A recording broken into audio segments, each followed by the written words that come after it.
오늘 성경 말씀은 요한복음 2장 13절서부터 17절까지입니다. 요한복음 2장 13절서부터 17절까지. 말씀 제목을 이제 도전과 응전을 하고 했습니다. 도전과 응전. 다 찾으신 줄 알고 제가 공독을 해드리겠습니다.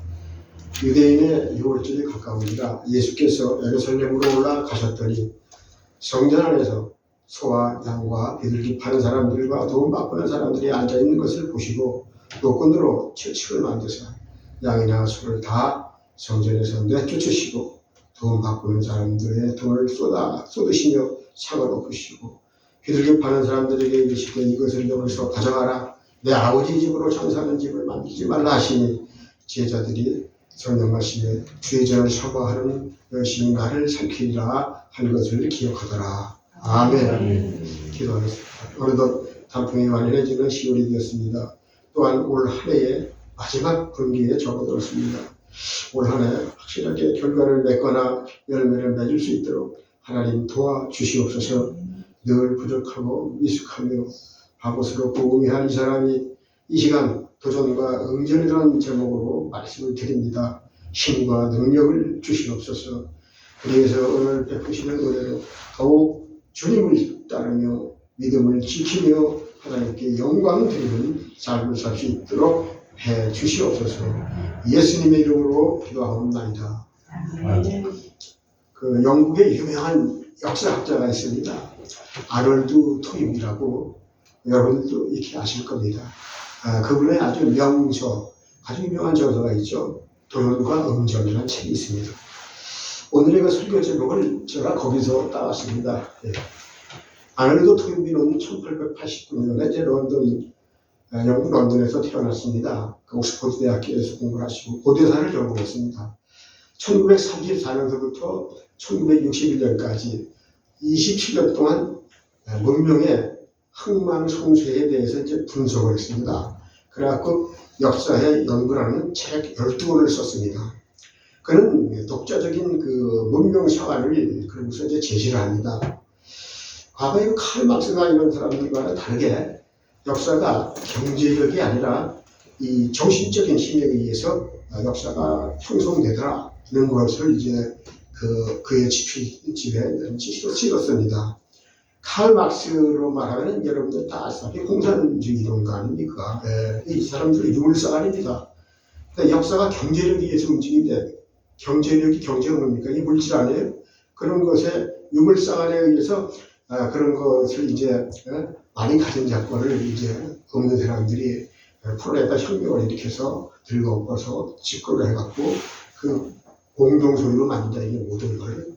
그리고 또 공동 공산 같이 또 생산하고 또 배분도 같이 하고 겉으로는 아주 많이 좋습니다. 아주 정말 꿈 같은 파라다이스 같은 일이죠. 없는 사람한테.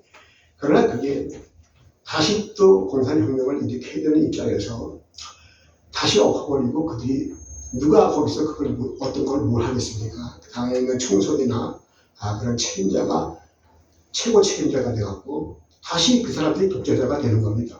그 사람들이 부림하는 거고 항상 프롤레타 혁명에 의해서 농노나 노동자는 항상 그냥 그대로 있는 것입니다. 그리고 이제 그러한 그 계급 투쟁론을 내세워서 이제 기타 등등 그런 그 자본주의 국가를 공격하고 침입하고 공산화시키려고 지금까지들 그렇게 발버둥 치고 있습니다. 그러나 소비에트 연방이 무너졌습니다. 그거는 그들이 갖고 있던 그 공산주의 이론이 실제로 도입을 해보니까 고르바초프 대통령 시절에 이게 아닙니다. 이게 생산이라는 게 있습니다. 거기에 어떤 제한을 두지 말고 똑같이 생산하는 게 아니고 거기에 일 더 열심히 할 수 있는 기술이 있거나 이런 사람들은 열심히 해서 어떤 그 인센티브를 받도록 노력을 해줘야 되는데 그런 것이 없으니까 그냥 형식적으로 그 시간만 때우거나 이런 사람들이 또 많이 늘어나고 그래서 이제 그런 그 단편적인 그런 면이 나오면서 이제 장단점이 대두가 되면서 그 공산주의 이론은 이제 조금 뒤로 지금 쳐져 있는 입장이고요. 이제 그거에 대해서 이제 다르게 이제 아놀드 토인비는 정신적인 힘을 강조했습니다. 왜냐하면 한 나라를 이끌어 나갈 때는 거기에 아주 정치적인 크나큰 훌륭한 엘리트가 있어야 된다 이런 얘기입니다. 그런 정신적으로 괜찮은 사람이 나타나서 이 창조적인 그런 마음을 갖고서 개혁, 개방을 하고 이끌어 나가고 혁신하는 좀 거듭날 수 있는 새롭게 될 수 있는 그러한 체제로 갈 때 그 문명사회는 쇠퇴하지 않고 정신적으로 발전을 하더라 이런 얘기입니다. 이 전체적인 걸 제가 다하게 얘기한 거고요. 그래서 26개의 문명사회를 이제 비교를 했어요, 이분이. 그러면서 문명의 발생, 성장, 쇠퇴, 그리고 문명의 해체까지 그러한 것을 쭉 이제 그 이야기로 만들어서 이 책을 펼쳤습니다. 그 중에 이제 제5장 제목이 도전 그리고 비전과 응전이라는 제목으로서 이제 책을 폈는데 한 문명의 흥망성쇠는 어떠한 그 자연적인 조건이나 그 구성원들이 얼마나 잘 그거에 대처하느냐. 그러니까 자연적인 여러 가지 조건이 있고 외침이 있고 이런데 이런 것들이 그 사회나 그 나라를 결정하는 게 아니더라. 가만히 보니까 그런 여러 가지 도전이 있으면은 그 도전에 대해서 그 구성원들이 얼마나 똘똘 뭉치고 그걸 타개하고 응전을 하느냐. 그거의 여부에 따라서 그 문명의 생사가 결정되더라 그런 얘기입니다. 그래서 이분이 말하는 그 각종 도전은 과연 무엇인가? 그 도전에 대해서 한마디 말씀드리면 딱 두 가지로 대별할 수가 있습니다. 자연적인 도전, 또 하나는 사회적인 도전입니다. 이 자연적인 도전은 여러분들 잘 아시잖아요. 홍수, 태풍, 뭐 이런 거, 지진, 그리고 이 가뭄때가 돼갖고 말이죠. 또 산악화 현상이 일어나는 거, 이런 자연적인 그런 거에 대한 도전이 우리 인류 사회에 그런 도전이 닥쳐온다 이런 얘기입니다. 거의 자연적인 도전이다 이렇게 표현했습니다. 그리고 사회적인 도전이 또 있습니다. 사회적인 도전은 이제 구성원들 간에 이제 잘 사는 사람이 있으면 또 못 사는 사람도 있게 마련입니다. 그런 그 빈부의 격차, 그리고 아주 도덕적으로 아주 고매하고 훌륭하신 분들도 많이 있는데 그렇지 못하고 도덕적으로 타락한, 윤리적으로 타락한 사람들도 있어요. 예. 그리고 지도자 계통에서 그런 어떤 그 지도력 같은 것이 없이 그냥 지들끼리의 그룹의 힘에 의해서 득세를 한다든지 이런 사람들. 그러니까 그 민심을 다 듣고서 제대로 된 어떠한 그 지도력을 발휘하는 게 아니고 집권을 위한 집권, 자기들의 세력을 위한 세력 다툼 그런 것을 하게 되더라 이런 얘기입니다. 그러한 그 사회적인 여러 가지 격변 그런 것에 이제 대해서 이제 아르노트 있는 여러 가지를 이제 여러 나라 것을 이제 연구를 했습니다.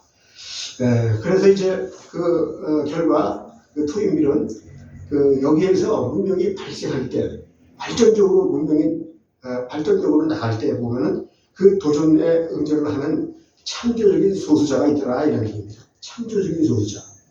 그러니까 개혁적인 사람을 말하는 거예요. 그리고 발전적인 사람. 이 정치적인 아이디어가 아주 좋고 또 이런 소시민이나 모든 대중들의 얘기를 그래도 들어보고 분석하고 거기서 조금 그 아이디어나 이런 거를 자기의 창조성을 갖고서 이제 그걸 정치화하거나 이제 그걸 이제 펼쳐나가는 그러한 사람. 그러한 사람이 창조적인 소수자가 거기서 나타나더라 이런 얘기입니다. 그렇지 못한 사회는 잘 나가지도 못하고 쇠퇴해버립니다. 그래서 그 쇠퇴하는 것을 또 따져보니까 거기는 사명감 있는 사람이 별로 없어요. 순수성 있는 사람이 또 별로 없어요. 뜨거운 열정 있는 사람도 없어요. 그 쇠퇴하는 문명에 들여다보면 조금 전에 말씀드린 창조성을 가진 사람이 없고 절대적으로 그냥 자기의 그냥 지배를 위한 지배 그런 소수자가 나타나는 겁니다. 그래서 이런 여러 문명을 연구한 결과 토인비는 창조성의 가장 큰 적은 그러니까 문명이 발전하려고 하는데 가장 큰 적을 이 양반은 공교롭게도 자기 우상화라는 것을 설정했습니다. 자기 우상화.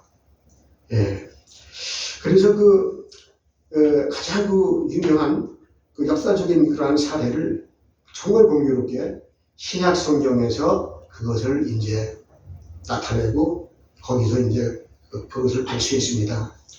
그게 뭐냐면 유대주의자들이 그 범한 과거 있잖아요. 예. 유대주의자들이 자기들의 율법, 자기들이 이제 미시는 그 성전, 이런 테두리 안에서 자기들의 규정이나 율법, 이 범위 안에서 우리나라의 개구리식으로 그냥 그 안에서 계속 간섭적으로 살아오는데 그들은 하나님한테 선택된 백성이다 하는 것 때문에 자기 우상에 빠져서 그들이 정한 그 율법을 제3자가 들여다보고 그것이 잘못됐다고 지적하는 경우에 그건 엄청나게 큰 벌을 받게 되는 겁니다. 그래서 그들은 변화가 없어요. 그냥 울타리 안에서 그냥 사는 거예요. 그 율법에 따라서. 그런데 이게 시간이 흐르면 흐를수록 부패가 됩니다. 부패. 예, 썩고 말아요.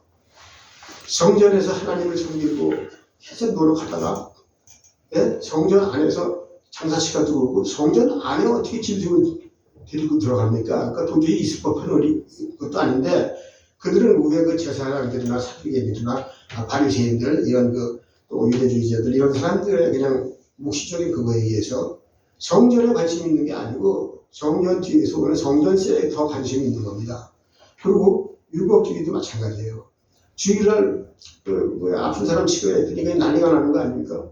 세상에 그게 율법이 그 자체가 종교를 위한 종교가 아니고 그게 근본적으로 하나님의 자녀되는 우리들을 이제 다 잘 살게 할 수 있고 또 병 없이 살게 할 수 있고 하여튼 근본적인 인권이 있는 거 인권. 그런 인권적인 거 이런 거는 이제 과거의 율법에 의해서 싹 제외되고 이 율법만 제대로 지키고 나가야 된다 이런 얘기입니다.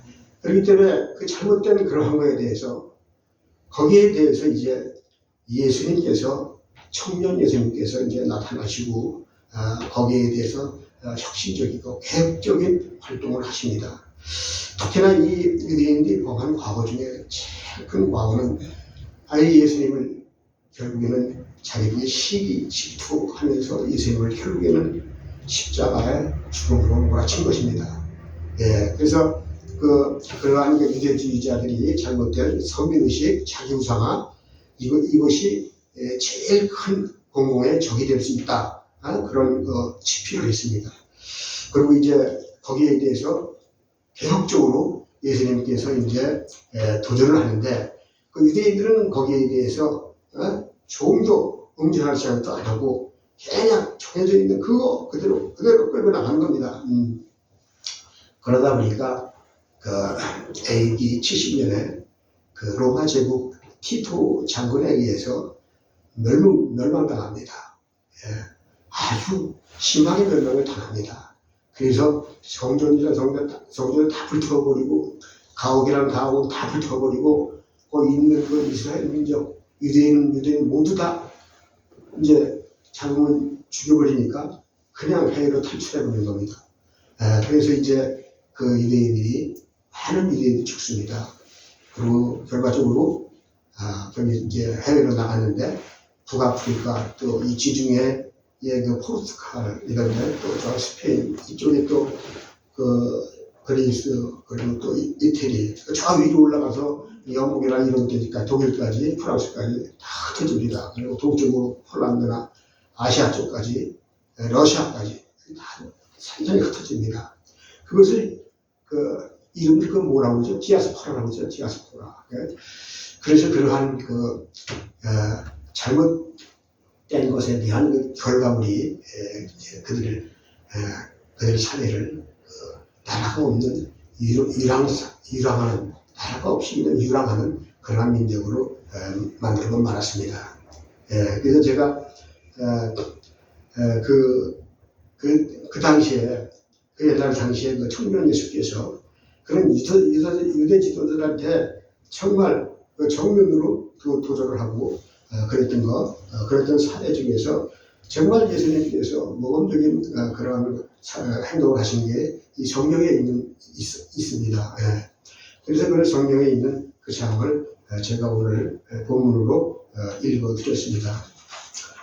그 당시에 그 예수님의 그 응전의 모습을 살펴보면요. 예수님은 공생의 기간 중에 어디서 제대로 화를 낸 적이 없어요. 그 화를 냈다고 하는 그런 게 없습니다. 별로 없어요. 네, 근데 오직 여기 이 성전에서 참사하는 사람들, 이런 사람들한테는 그 예수님께서 무지무지하게 화를 내셨습니다. 그 화를 냈으면 거기에 분명히 잘못이 있는 건데, 그 성전 안에서 그 일을 하는 사람, 장사를 하는 사람, 뭐 거기서 세금을 걷는 사람, 뭐 고리를 띄는 사람, 물건을 팔면 거기서 고리를 띱니다.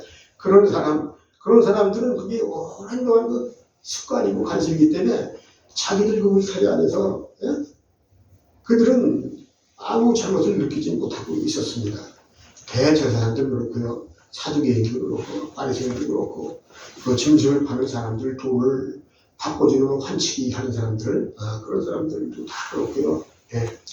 그래서 6월절 제사를 드리고 그들 마음에 제사를 정말 제대로 드리려고 하는 그 마음이 있었는데 그게 아니고 거기에 하나님이 없어요. 우리 속담에 제사보다 제밥에 관심이 있다는 말이잖아요. 그런 모양입니다. 그런 꼴이 되어버렸어요. 에스겔서 34장 22절에 보면은 인자야 너는 이스라엘 목자들에게 예언하라. 그들 곧 목자들에게 예언하여 이르기를 주 여호와께서 이같이 말씀하시되 자기만 먹는 이스라엘 목자들을 화 있을진저 목자들이 양떼를 먹이는 것이 마땅하지 않느냐. 목자들이 양떼를 먹여야 되는데 그 양떼들을 먹이지 않고 이 이스라엘 목자들이 배를 불린다 이거예요. 그러니까 양들한테 착취를 하는 거지, 거꾸로. 양들한테 잘 먹여야 되는데 이게 양들한테 거꾸로 착취를 하는 거예요. 근데 그거를 이제 질타를 했는데 이게 이제 에스겔 선지자가 예수님이 탄생하기 600년 전 분입니다. 그러니까 과거에서부터 그렇게 흘러왔던 거예요. 그 이스라엘 목자라는 사람들이, 그 유대 지도자들이 말씀이죠. 말을 바꿔서 얘기하면 그렇게 흘러왔던 겁니다. 에스겔 선지자가 그 예수님이 태어나기 600년 분인데 그 이전서부터도 그렇게 해왔던 거예요. 그러니까 에스겔 선지자한테 하나님께서 그렇게 말씀을 하도록 예언을 하라고 했어요. 예언하라. 이스라엘 목자들에게 예언하라고 그랬어요. 그래서 정말 예수님 당시가 되었는데도 바뀌는 게 없었어요. 그래서 예수님께서 그 이스라엘 목자들 있잖아요. 그런 사람, 대제사장, 사두개인, 바리새인, 또 장사치들, 그리고 또 거기서 이제 껴서 세금 띄잖아요. 고리 띄거나 세금 띄거나 성경세를 띄거나 하는 유대 지도자들, 이런 사람들한테 전부 다 질타를 이제 예수님께서 하시는 겁니다. 오늘 본문이 그 내용이고요.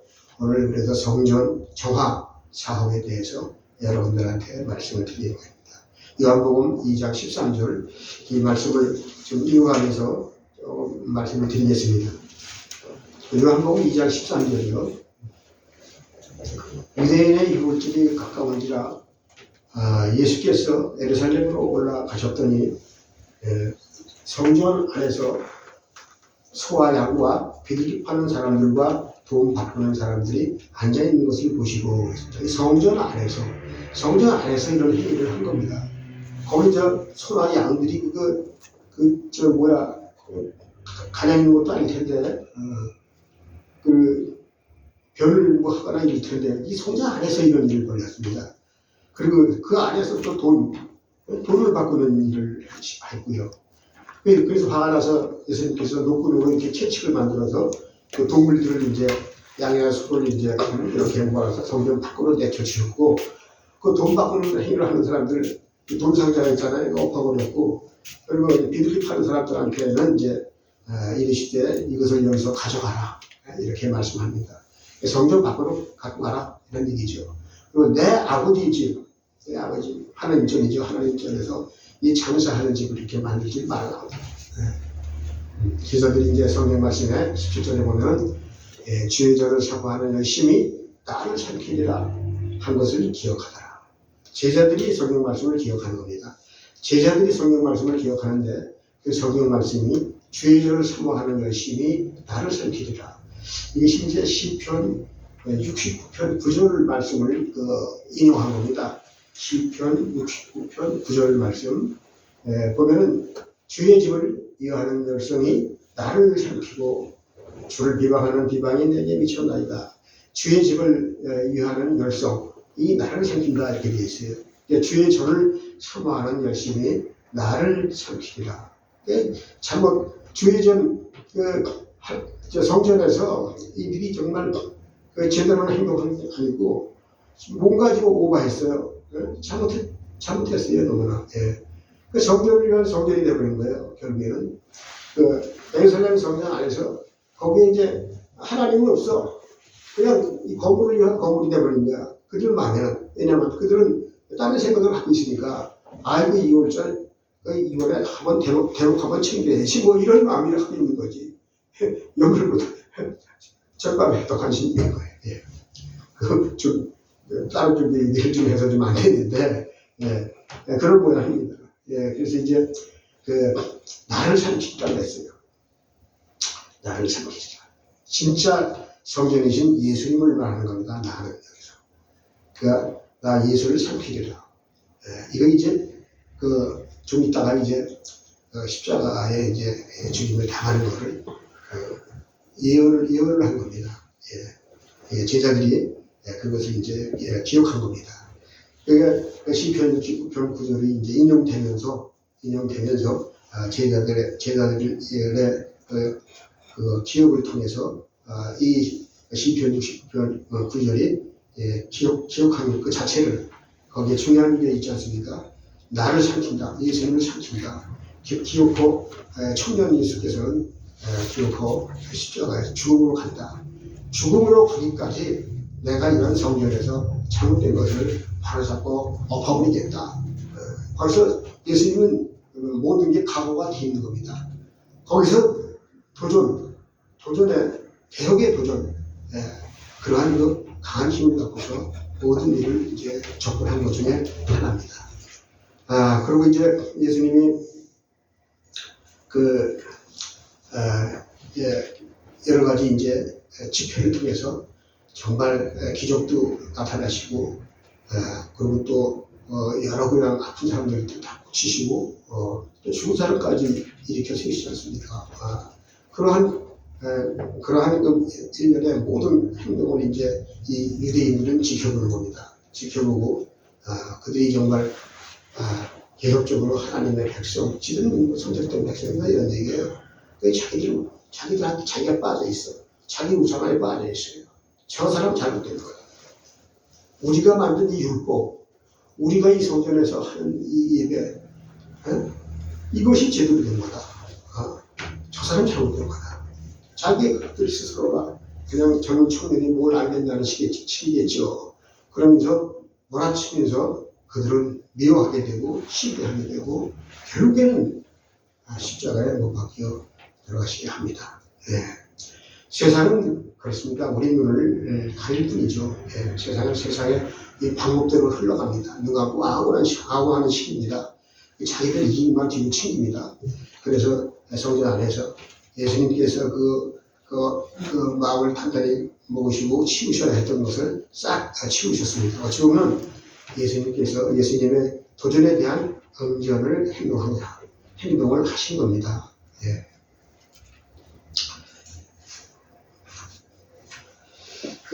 여기서 이제 십자가에 이제 죽임을 당하시라 이제 가게 되는데, 그때 이제 우리가 좀 주의해서 봐야 될 것은 예수님께서는 모든 것을 알고 계셨어요. 여기 성전 뒤에 보면서도 여기에 17절에 예언이 되어 있잖아요. 나를 삼키리라.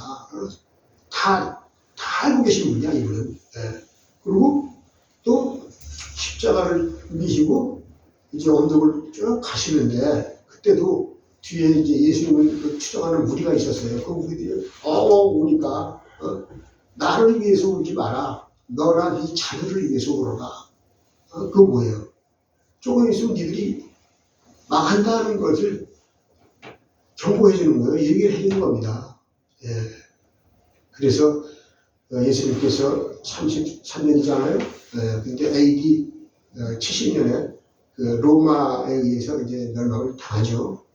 한 30몇 년 있다가 그 이스라엘이 이제 아주 그냥 망하게 됩니다. 그러고서 이제 그 모든 민족들이나 구성원들이 다 이제 흩어지죠. 그래서 이 예수님께서 이렇게 여러 가지로 그 성경에서도 이러한 그 사례로 계속 예수님이 어떻게 된다는 게 노출을 시켜가면서 결국에는 이제 십자가에 못 박혀 돌아가시게 되는 거죠. 그래서 이러한 일련의 모든 것을 볼 때 우리가 그 예수님이 한테 우리가 정말로 이러한 것을 본받아야 된다. 우리가 보면은 이 세상을 향해서 하나님 나라의 비전을 품고 제시했던 그 예수님, 그리고 잘못된 변화와 그 도전에 대해서 온전하게 응전할 줄 아는 그런 준비가 되어 있는 그러한 크리스찬들이 될 수 있도록 새삼 우리가 노력해야 된다 하는 생각이 듭니다. 조금 시간이 있어서 이제 자꾸만 이제 이스라엘 전쟁에 대해서 조금만 부원해서 말씀을 드리겠습니다. 그 이제 AD 70년에 이스라엘이 멸망을 합니다. 유대인들은 전 세계에 흩어집니다. 그러고서 한 1900년 정도 이제 하나님께서 그들한테 냉담을 합니다. 절대 냉담을 하고 계세요. 세계 각지에 다니면서. 그러다가 1930년대에 2차 세계대전이 일어나면서 히틀러라는 인물한테 유대인들이 600만이나 죽습니다. 600만. 그게 공식적인 통계예요, 뭘. 거기다 플러스해서 한 400만이 더 있다고 합니다. 한 1000만 유대인들이 이제 죽었습니다. 그때까지만 해도 그 하나님께서 냉혹하게 냉담하고 계셨습니다. 그것이 제 생각에는 그게 십자가의 사건 이후서부터 흘러왔다. 그렇게 생각이 들어요. 어떻게 아브라함한테 그 약속한 가나안 땅, 그 창세기 12장 1절인가요? 그리고 12장 7절에 보면은 그거 하나님께서 이 성경에 보면 딱 그 약속한 땅이에요. 그 보면 창세기 12장 1절에 보면요, 여호와께서 아브라함에게 이르시되 너는 너의 고향과 친척과 아버지 집을 떠나서 갈대아 우르죠. 갈대아 우르를 떠나서 내가 네게 보여줄 땅으로 가라. 그 땅으로 가라. 이게 벌써 1차적으로 하나님께서 이렇게 안내를 하십니다. 그리고 아브라함이 가나안에 있었을 때 하나님이 아브라함에게 다시 나타나셨으니 말씀하십니다. 창세기 12장 7절입니다. 여호와께서 아브라함에게 나타나 이르시되 내가 이 땅을, 이 가나안 땅을 네 자손에게 주리라. 벌써 이 두 번이나 약속을 하신 분이 됐습니다. 하나님께서 정말 철석같이 이렇게 약속하는 가나안 땅이에요. 근데 그 가나안 땅에서 그만 다들 로마 군대에 의해서 다들 쫓겨나게 되는 그 AD 70년에 다들 쫓겨나고 맙니다. 그러고서 그 이후에 그 하나님께서 약속한 그 가나안 땅, 이거에 대해서는 언급이 없어요. 그러니까 하나님의 그 약속이랑 그 가나안 땅이랑 그 이스라엘 민족이랑 괴리 현상이 일어난 거죠. 결과적으로 보면 가만히 따지면 그렇습니다. 괴리 현상이 일어났어요. 그리고 더군다나 1900년 가까이 이제 그 바깥에 외지 생활을, 방랑 생활을 하는데 1930년대에 2차 그 세계대전 때는 히틀러라는 인물을 내서 갖고 전부 그냥 유대인들을 죽임을 당할까지 만드는 걸로 그런 현상까지 보게 됩니다. 1000만 유대인이에요. 그 소수민족인데 그렇게 많은 유대인들이 죽게 됐습니다.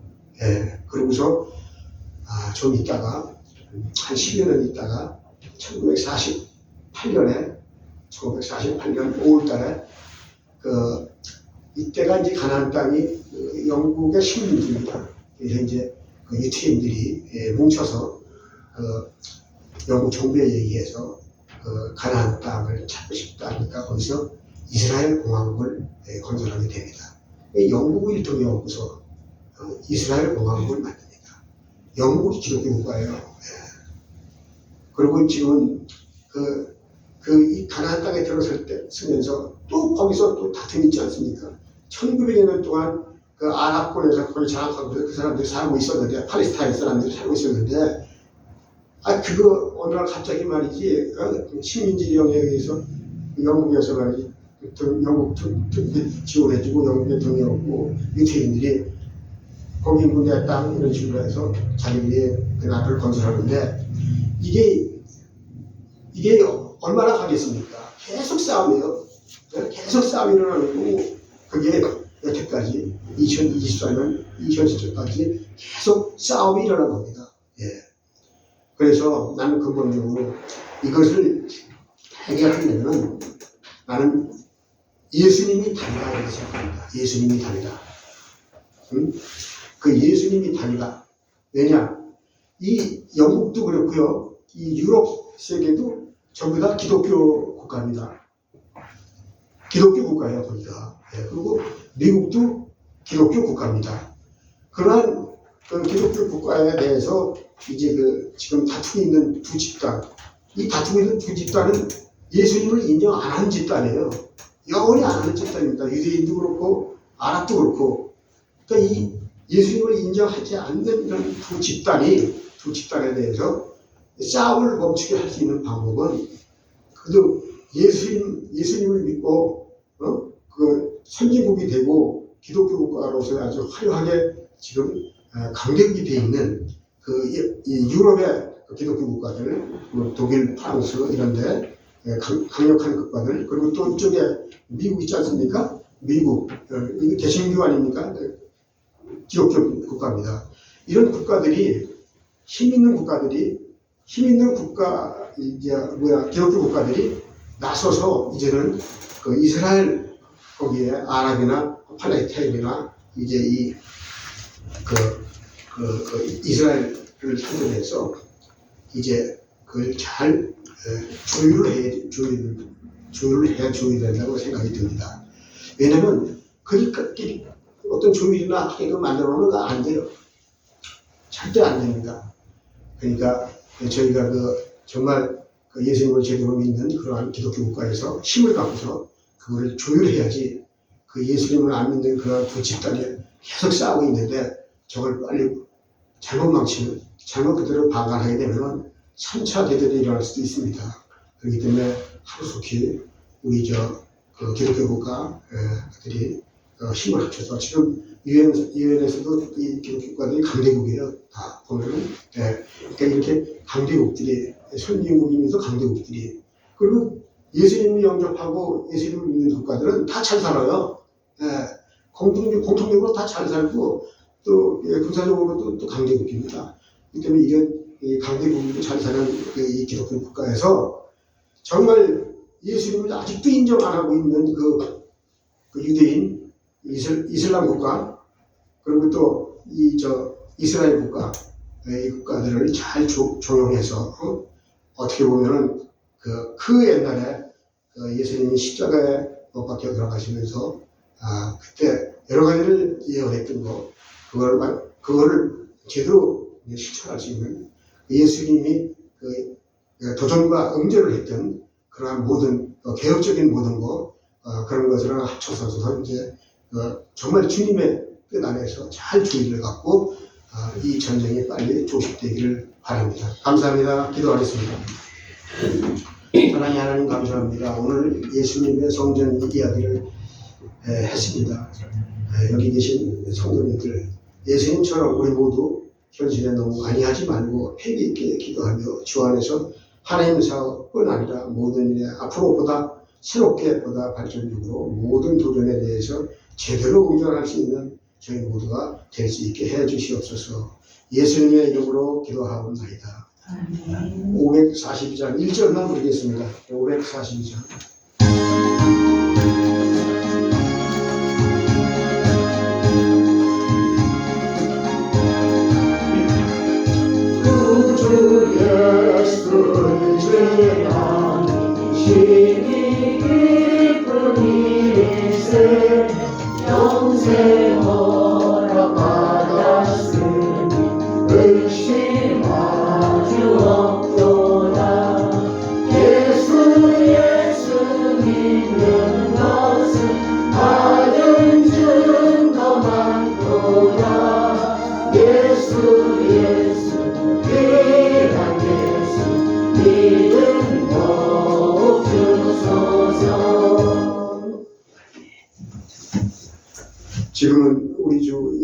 그리스도의 크신 은혜와 하나님 아버지의 극진하신 사랑과 성령님의 감동, 감화, 내주, 역사, 충만 교통하심이 오늘 주님의 성전 정화 사역을 보면서 주님과 같이 저희 모두도 이와 같이 도전과 응전의 삶을 살고자 하는 모든 그 성도와 가정들 머리 위와 부평 마을교회와 이 나라 이민족 위에 지금부터 영혼까지 함께 있을지어다.